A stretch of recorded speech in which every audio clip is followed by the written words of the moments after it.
बिहार के पूर्व deputy CM Sushil Kumar Modi का निधन हो गया है। सोमवार यानी 13 मई की शाम ये खबर आई कि सुशील कुमार मोदी का निधन हो गया है। दिल्ली के एम्स अस्पताल में उनका इलाज चल रहा था। वो 72 साल के थे और गले के कैंसर से पीड़ित थे। अभी अप्रैल के महीने में ही उन्होंने ट्वीट करके इस बात की जानकारी दी थी कि उनको गले का कैंसर है। सुशील कुमार मोदी का बिहार और देश की राजनीति में क्या योगदान रहा है, उनसे जुड़े जो यादगार किस्से हैं, वो उसके बारे में हम अपने साथी साकेत से जानते हैं। साकेत, एक तो सबसे पहले हम किस्सों की बात करेंगे, लेकिन उससे पहले आप हमें ये बता दीजिए कि इस पूरे दुख भरी खबर पे बीजेपी के किन किन नेताओं की तरफ से ट्वीट्स आए हैं, जानकारी दी गई है। अभी तक तो जो अमित शाह हैं देश के गृह मंत्री, उनका एक ट्वीट आया है। उन्होंने लिखा है कि हमारे वरिष्ठ नेता सुशील कुमार मोदी जी के निधन की सूचना से आहत हूँ। आज आप इधर दिखा भी सकते हैं जो उन्होंने लिखा है कि आज बिहार ने राजनीति के एक महान पुरोधा को हमेशा के लिए खो दिया। एबीवीपी से भाजपा तक सुशील जी ने संगठन व सरकार में कई महत्वपूर्ण पदों को सुशोभित किया। उनकी राजनीति गरीबों व पिछड़ों के हितों के लिए समर्पित रही। उनके निधन से बिहार की राजनीति में जो शून्यता उभरी है, उसे लंबे समय तक भरा नहीं जा सकता। दुख की इस घड़ी में पूरी भाजपा उनके शोकाकुल परिवार के साथ खड़ी है। ईश्वर दिवंगत आत्मा को अपने श्री चरणों में स्थान दें। और योगी आदित्यनाथ जो यूपी के सीएम हैं, उन्होंने भी ट्वीट करके लिखा है कि बिहार के पूर्व उप मुख्यमंत्री और भाजपा परिवार के वरिष्ठ सदस्य सुशील कुमार मोदी जी का निधन अत्यंत दुखद है। मेरी ओर से उन्हें विनम्र श्रद्धांजलि। और भी बिहार के जो डिप्टी सीएम है फिलहाल, दोनों विजय कुमार सिन्हा और सम्राट चौधरी, दोनों ने ट्वीट किया है, आप देख सकते हैं यहाँ पे। और इसके अलावा अभी और नेताओं के बयान आ रहे हैं धीरे धीरे, सभी अभी फिलहाल ट्वीट ही कर रहे हैं क्योंकि देर रात का समय है। और एक उन्होंने खुद सुशील कुमार मोदी ने जब पिछले महीने ट्वीट किया था, उसके बाद ही बहुत लोगों ने लिखा था कि, क्योंकि वो खुद बहुत बीमार थे, बहुत लोगों ने लिखा कि शुभकामनाएं दी कि जल्दी आप स्वस्थ हो जाएं, क्योंकि उन्होंने लिखा था पिछले 6 माह से कैंसर से संघर्ष कर रहा हूं। 3 अप्रैल का ये ट्वीट है, 11:23 में उन्होंने किया था कि अब लगा कि लोगों को बताने का समय आ गया है। लोकसभा चुनाव में कुछ कर नहीं पाऊंगा, पीएम को सब कुछ बता दिया है। देश, बिहार और पार्टी का सदा आभार और सदैव समर्पित। तो ये लंबे समय से चल रहा था इनका। जब फरवरी में उनका कार्यकाल ख़त्म हुआ राज्यसभा का, तो बहुत उनकी पूरी राजनीति पर सवाल उठे थे कि क्या मतलब सुशील कुमार की राजनीति, अब सुशील कुमार मोदी की राजनीति कहाँ जा रही है। क्योंकि लंबे समय से, मतलब वो जब से नीतीश कुमार बिहार के मुख्यमंत्री रहे, तभी से वो इनके साथ हमेशा से डिप्टी सीएम रहे और वित्तीय मामलों के जानकार रहे हैं हमेशा से। मतलब लोग बोलते हैं कि इनको मतलब केंद्र में भी वित्त मंत्री होना चाहिए। बिहार के वित्त मंत्री बनकर रह गए ये। तो इनको मतलब जब जीएसटी की एक एम्पावर्ड कमेटी बनी थी 2011 में, तो उनको उसका सदस्य बनाया गया था। तो वित्तीय मामलों के बाद अच्छे खासे जानकार रहे। 2005 से 2013 तक जो नीतीश कुमार की जो पहली गवर्नमेंट थी, जब 2013 तक, तो उसमें लगातार ये जब तक बिहार में वो सीएम रहे, ये डिप्टी सीएम के साथ साथ चलते रहे। और हमेशा से मतलब बिहार में तब तक मतलब बीजेपी का एक बड़ा चेहरा इनको माना जाता था। और जब नीतीश कुमार की फिर से वो सरकार बनी, एनडीए की जब भी सरकार बनी नीतीश कुमार ने फिर से, तो इनको ही मतलब डिप्टी सीएम उस टाइम भी बनाया। और उस टाइम भी ये वित्त मंत्री भी फिर से बने थे। इनका जो पूरा राजनीतिक सफ़र रहा है, जो बिहार की राजनीति में इनका योगदान रहा है और जो देश की राजनीति में रहा है, तो किस तरीके से ये उभरे और इनकी राजनीति किस तरीके की रही?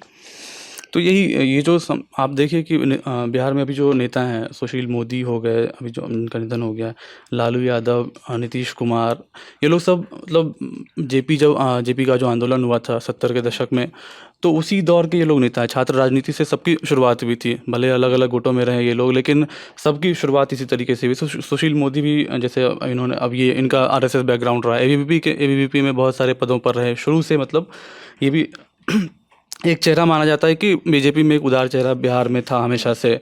इन्होंने पटना विश्वविद्यालय से ग्रेजुएशन किया था वनस्पति विज्ञान में। जब पटना में, देखिए अब मैं अभी देख भी रहा हूँ नेट पे कि जब पटना विश्वविद्यालय के अध्यक्ष लालू प्रसाद और संयुक्त सचिव ये चुने गए थे, तभी ये मतलब बहुत एक्टिव थे ये भी राजनीति में वहाँ पर। बिहार में बीजेपी का बहुत बड़ा चेहरा थे।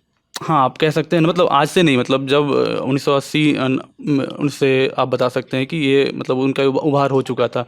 और ये मतलब उसी माने जाते हैं कि उस पीढ़ी के नेता हैं, मतलब जिसमें जब आडवाणी और वो पूर्व प्रधानमंत्री जो हमारे हैं अटल बिहारी वाजपेयी, उस टाइम के मतलब नेता माने जाते हैं कि वो जो पुरानी पीढ़ी के नेता थे उनमें एक बहुत अच्छे माने जाते हैं। तो उनका मेंटर उनको माना जाता है, जो भारतीय जनता पार्टी और संघ के विचारक रहे हैं, जो गोविंदाचार्य, उनका उनका इनको मेंटर माना जाता है। तो बिहार में लंबे समय तक मतलब एक बोल सकते हैं कि बीजेपी में जो एक अनुशासित नेता के तौर पे इनकी पहचान हमेशा से हुई है। और आप 2 चीज़ें इनके इनके बारे में हमेशा कहा जाता है। एक तो बिल्कुल बीजेपी में जो अनुशासित नेता अगर बोलेंगे बिहार में अगर कोई है तो सुशील कुमार मोदी है। और जो अगर बोलें कि कोई बहुत जानकार व्यक्ति कौन है, तो आप देखें कि इसके बाद भी अभी जब राज्यसभा सांसद इनको चुना गया था, तो संसद में मतलब ये सवाल वगैरह जब भी होता था वित्तीय मामलों पे, तो ये सरकार सवाल भी पूछते थे। उसी तरीके सरकार से भी ये भी सवाल वगैरह पूछते थे कि जीएसटी हो या फिर जिस तरीके के मुद्दे, इस तरह वित्तीय मामलों के जितने भी मामले हैं, तो ये सवाल अपना लाते थे। सुशील कुमार मोदी की राजनीति से जुड़े ऐसे और भी तमाम किस्से हैं, उसी में से एक किस्सा हम अपने साथी दीपक से जानते हैं। देखिए, सुशील कुमार मोदी के हालांकि एक बहुत लंबा इंटरव्यू हमारे पे हुआ ही भी है। और सुशील कुमार मोदी मतलब लोकसभा राज्यसभा से विरले नेता हैं जिनको दोनों सदनों का अनुभव रहा है। जैसे नवंबर 2020 में रामविलास पासवान जी की डेथ के बाद जो सीट खाली होती है, उसमें सुशील कुमार मोदी निर्विरोध रूप से चुने गए। लोकसभा में 2004 में भागलपुर जीत के गए ही थे, हालांकि बाद में 2005 में उन्होंने इस्तीफा दे दिया था। 1990 में पटना सेंट्रल असेंबली से 2 बार जीते, 2000 तक जीतते रहे, जैसा कि साकिब ने बताया। कुछ किस्सों के बारे में मैं जानकारी कर रहा था, कुछ पत्रकारों से बात कर रहा था, तो बताया गया कि सुशील कुमार मोदी अखबार बहुत तसल्ली बख्श तरीके से पढ़ते थे देश और विदेश के। और जो भी अखबार उनके पास आते थे, उसमें से जिस खबर पर वो कटिंग पर क्लिक कर लेते थे कि भाई ये पेंसिल से निशान लगा दिया, उसको अलग से बाकायदा क्रमबद्ध तरीके से एक फाइल में उसकी कतरन को रखा जाता था। और ये बहुत विरले हो चला है, क्योंकि आजकल तो अखबार ऑनलाइन वगैरह, तो एक ही उनके बारे में बताया गया। दूसरा कि तकनीक से उनकी बड़ी दोस्ती थी। 90 के दशक में भी जब वो विधायक थे, तो उनके ऑफिस संभालने वाले लोगों के मैं ट्विटर और बाकी जगहों पर मेमोआर देख रहा था, तो बताते हैं कि पत्रकारों के पास जो प्रेस रिलीज वगैरह जाती थी पार्टी की और ये सब में, क्योंकि 6 अप्रैल 1980 को भाजपा बनी है, तो लगभग 10 बरस की पार्टी थी उस टाइम पर। ठीक है, जनसंख्या पहले से 50 के दशक से रहा था, तो वो जो प्रिंट बाकायदा उस पर टाइपराइटर पे होकर के वो अखबारों के पास पहुंचा करती थी। और इनके बारे में बताते हैं कि सुशील कुमार मोदी के एन गोविंदाचार्य, जो कि बहुत बड़े संघ के नेता रहे हैं, और कैसे उनकी विदाई हुई पार्टी से, वो एक अलग दिन की बात है, बुल्गारिया से आने के बाद और विजयदशमी शुभ हो। लेकिन के एन गोविंदाचार्य, इनके बारे में बताते हैं, उनका एक कोट में पढ़ रहा था कि आप कहीं भी अलग से इनको पा सकते थे, अपने कार्य में केंद्रित होते हुए, धैर्य के साथ रखते हुए। और जैसे कि साकेत जी ने बताया अभी कि जब 70 के दशक की पॉलिटिक्स उफान लेती है, जिसमें माफ़ कीजिएगा, ये जिसमें लालू यादव आते हैं, जिसमें लालू यादव आते हैं, नीतीश कुमार आते हैं, जिसमें रविशंकर प्रसाद आते हैं, मैं नाम मिस कर रहा था, क्योंकि रविशंकर जब लालू यादव प्रेसिडेंट थे तो वो वहाँ पर संगठन उप मंत्री को एक पद पर थे। तो उस पूरा एक कद के तौर पर वो 70 की पॉलिटिक्स से निकलते हैं, फिर 20 बरस का एक गैप लेते हैं।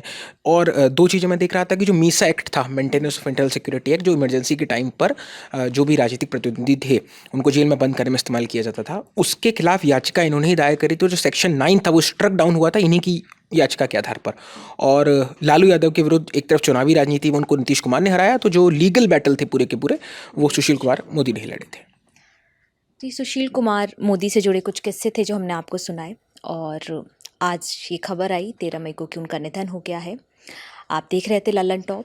मैं हूँ सुप्रिया और कैमरे के पीछे मेरे साथी हैं जतिन।